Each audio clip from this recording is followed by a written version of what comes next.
In the top stories, St. Kitts wins Caribbean Carnival Queen pageant. Prime Minister Harris attends Christmas dinner for returning nationals, and Rotary Club of Layamiga distributes food hampers to the needy. We'll be right back with the details after this.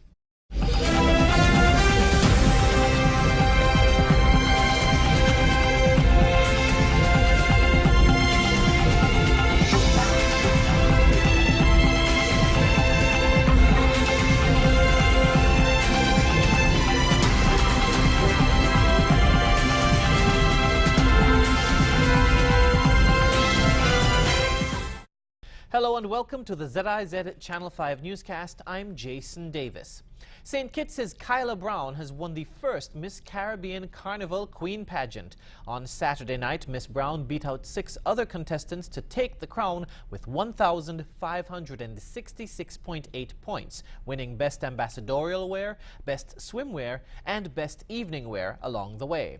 After the show, Miss Brown spoke with ZIZ News, and she told us that winning the competition means a lot to her. During preparations, I was like, I just want to win. And I know I put in so much work with myself and my chaperone and team. And it's just that we just worked so hard. We had so many hiccups as well. So it's like winning is just a sweet, sweet victory for me.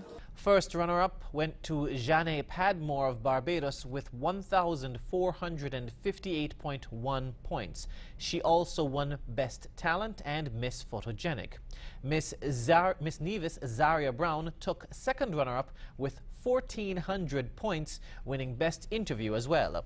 Janicia Francis of Trinidad and Tobago took third runner-up with 1,389.6 points. Miss Guyana Odessa Grogan won Miss Amity. The show was held at Carnival Village and was hosted by Judy DuPont and Jamaican internet personality Quite Perry.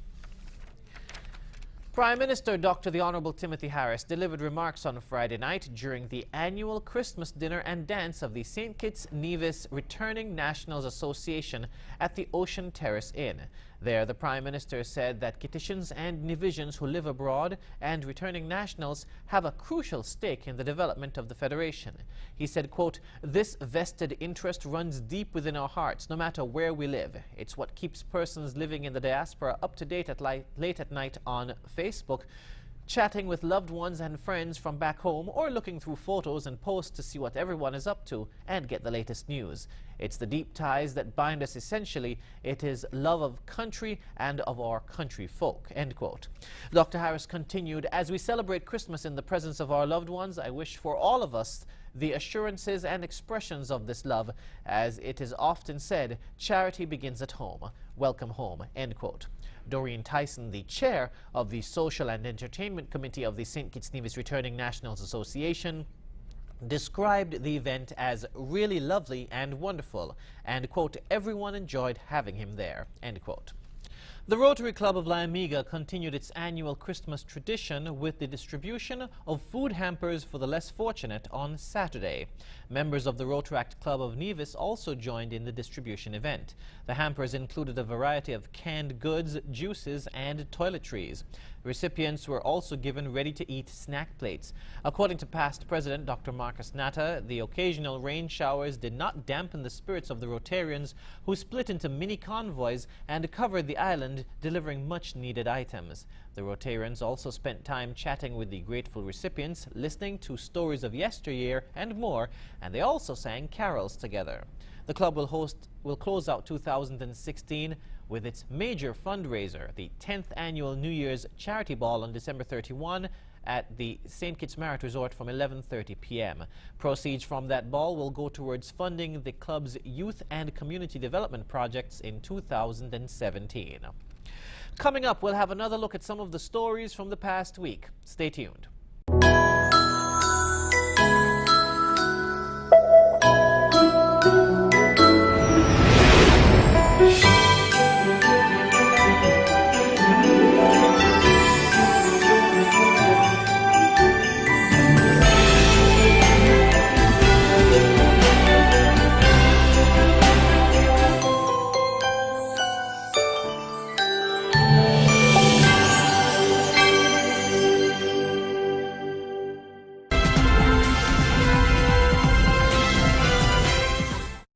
St. Kitts and Nevis is one step closer to establishing its own closed-circuit television system as the signing of a sales agreement for the supply of CCTV equipment with Vivotech took place on Wednesday at government headquarters.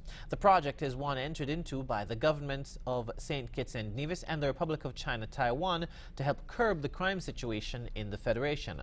Prime Minister Dr. the Honorable Timothy Harris hailed the signing as one step closer to the realization of the CCTV program here.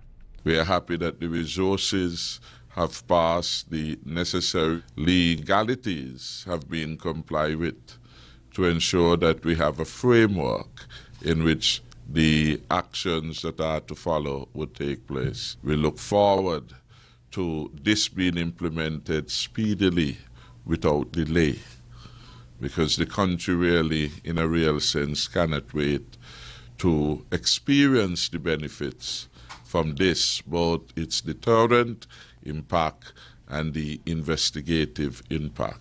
And to remind everyone that the critical word moving forward is that we must make haste, that the urgency of this project and this intervention cannot be denied. Dr. Harris thanked the government and people of Taiwan, noting that the Federation is indeed grateful. We would want to encourage the highest level of cooperation, the best use of the resources which are available to us, so that we can achieve results on behalf of the people of this country. We are happy that your government has been and continues to be interested in being a strategic partner in the ambit of public safety and security. We have not taken their support for granted, and I am sure they would want the reward for their support to be a significant reduction in the level of crimes, and particularly those of a violent nature.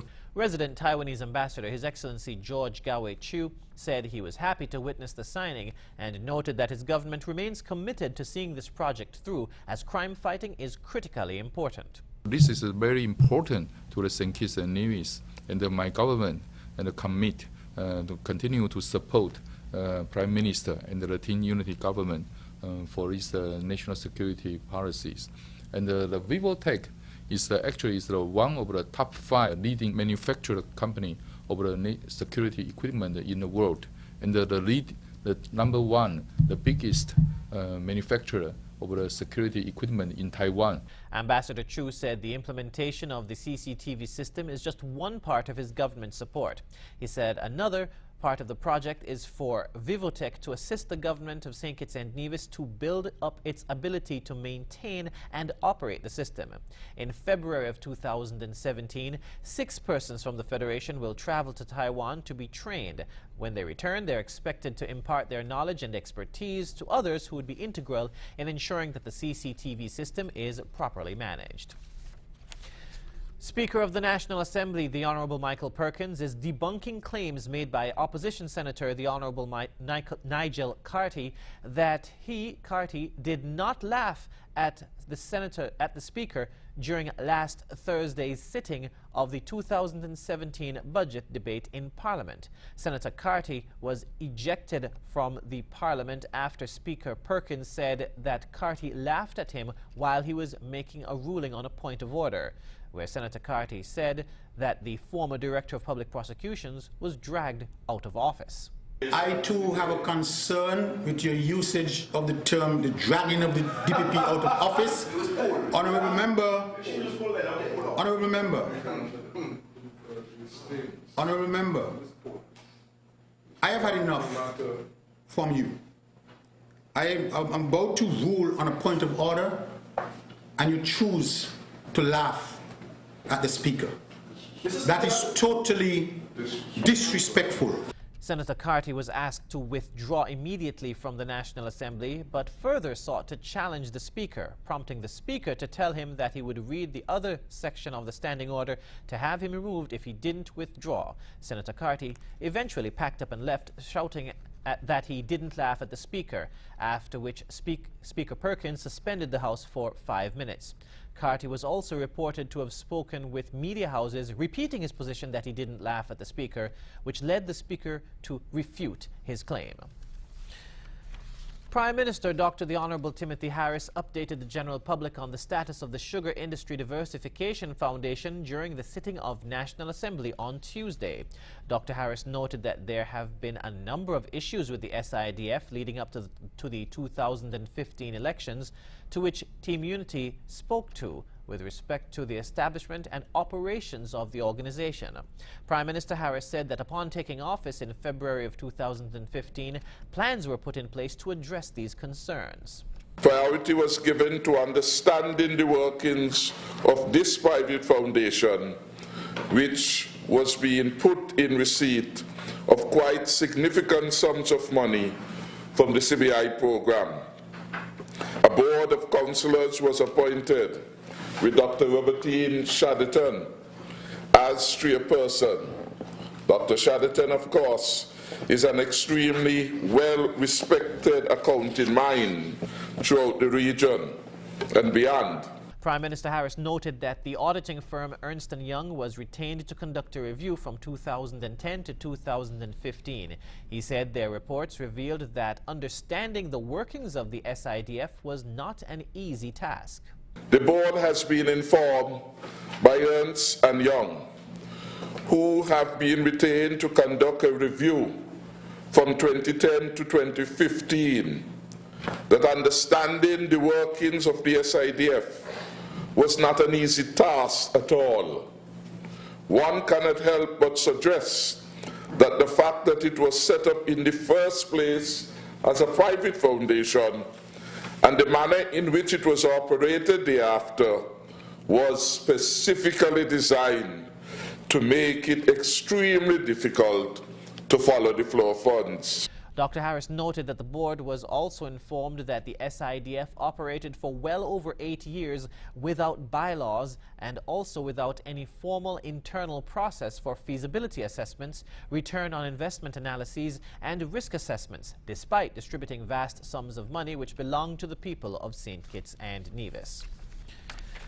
On Friday, 26 officers from various arms of the security forces wrapped up training in the most recent course organized by the Regional Security System Training Institute. Here's more. Among those present at the section leaders course closing ceremony were Commissioner of Police Ian Quealy, the Director of Training RSS Training Institute, retired Captain Brian Roberts, and the Commander of the St. Kitts Nevis Defence Force, Lieutenant Colonel Patrick Wallace. During his feature address, Prime Minister of St. Kitts and Nevis, Dr. the Honourable Timothy Harris, had a few words for the officers. I congratulate all of you for participating in the course. I thank you for loving St. Kitts and Nevis enough for wanting to extend your stay. And if you choose to live here, we also offer you welcome. So thanks again. May God bless you, and may your stint with us be a very successful and memorable one. The course goals are designed to prepare junior police and defense force personnel to assume mid-level supervisory positions. Course topics are designed to enhance and improve the leadership qualities of junior leaders and train the participants to conduct training and operations in an environmentally responsible manner. Personnel from security forces in Antigua and Barbuda, Barbados, Grenada, St. Vincent and the Grenadines, and St. Kitts and Nevis participated in the training course. The training was funded by the International Narcotics and Law Enforcement Affairs and coordinated by the Narcotic Affairs section of the U.S. Embassy in Barbados. During the course, history was made as for the first time a female identified as Woman Constable Davina Charles of Grenada captured the Best Student Award. The closing ceremony for the section's leaders course took place in the conference room at Her Majesty's Customs and Excise Department located in Bird Rock. The month-long course officially began on Monday, November 7th. Reporting for ZIZ News, I am Shaira Flanders. Thousands of shoppers flocked the streets of downtown Basse-Terre, all hoping to take advantage of the reduced VAT day on Friday. Long lines at the bank crammed aisles at the supermarket, all indicating people's desire to make use of the 5% VAT that was charged on that day. Some businesses, such as TDC, also added their own discounts to the reduced VAT. By mid-afternoon, the stores and streets were already buzzing with activity, and it was expected to become even busier in the evening when the majority of persons leave work. Persons also took the opportunity to head to the customs and take advantage of the import concessions to clear packages that have arrived. That arrangement runs until December 31. Meanwhile, ZIZ took to the streets of Basse-Terre to hear from the general public their thoughts on the reduction of VAT for a day.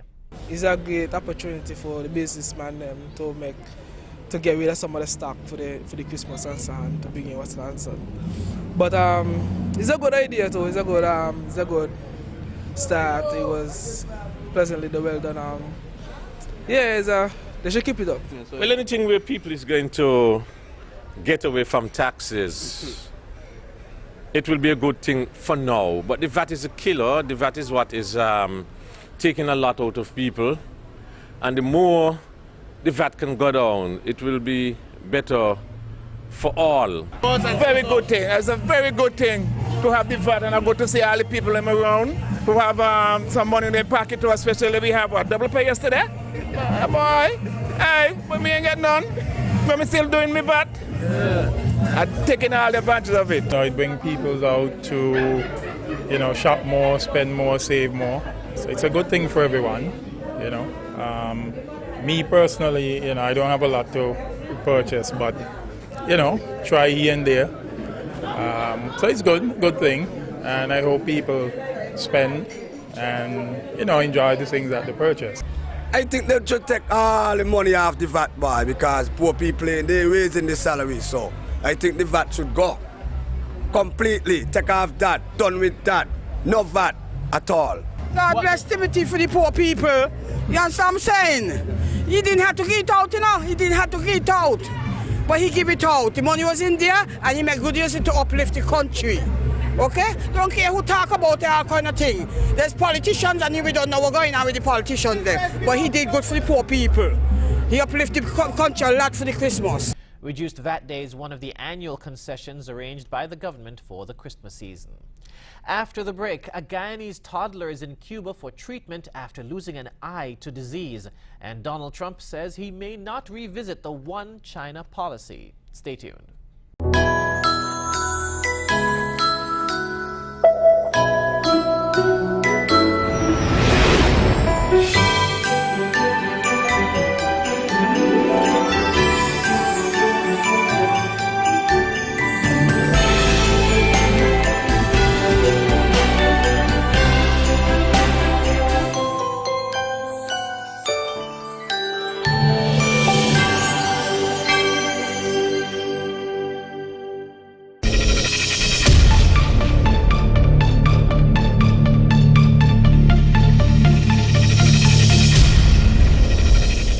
Out of Guyana, a toddler and his mother are in Cuba to undergo surgery to remove a cancerous infection that has already taken his left eye. Javon Vickery spoke with the mother at the airport and filed this report. 2-year-old Omar Prasad was diagnosed at birth with retinoblastoma. His mother, Cassandra Prasad, told Nightly News that doctors were forced to remove little Omar's left eye after it became infected. When they finished removing the eyes, they saw that the other eye is infected. So you have to go for treatment now. And that's about a year after the first diagnosis? No. We take him first. When he was a year, then we take him. The mother for several months began a campaign to raise millions for her son's surgery to save his right eye, which doctors said had been infected. The Shia Foundation out of the United States, upon hearing the mother's plea, immediately set up a GoFundMe profile and managed to raise enough cash to fund the child's surgery. The Roraima group of companies also pitched in, sponsoring the travel for both mother and baby, who will spend 3 weeks in Cuba. They recommend us to take him to the U.S., but we didn't get through to go to the U.S. So we had to try to go to Cuba.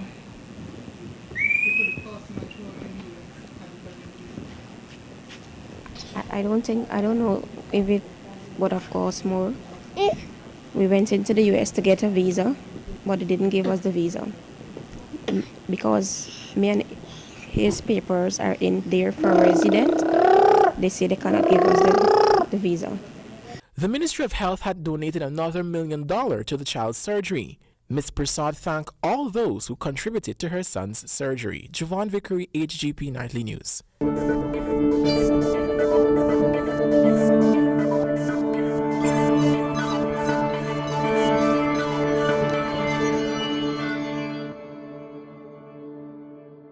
President-elect Donald Trump's incoming White House Chief of Staff on Sunday played down the prospect that Trump would revisit Washington's decades-old One China policy. Under the policy, the U.S. has formal ties with China rather than with the island of Taiwan, which China sees as a breakaway province. Here's more. It looks like Donald Trump's promise to revisit Washington's decades-old One China policy may not be as serious as many thought when he announced the news about a week ago. According to Reuters, the One China policy was developed in 1979, and the United States has acknowledged Taiwan as part of One China, but Trump prompted a diplomatic protest from Beijing after he accepted a congratulatory phone call on his election win from President Tsai Ing-wen of Taiwan. Trump's aide, Reince Priebus, recently shared with Fox News that we're not suggesting that we're revisiting One China policy right now. He went on to say he's not president right now, and he's respectful to the current president. We'll be right back with a recap of the top stories. Stay tuned.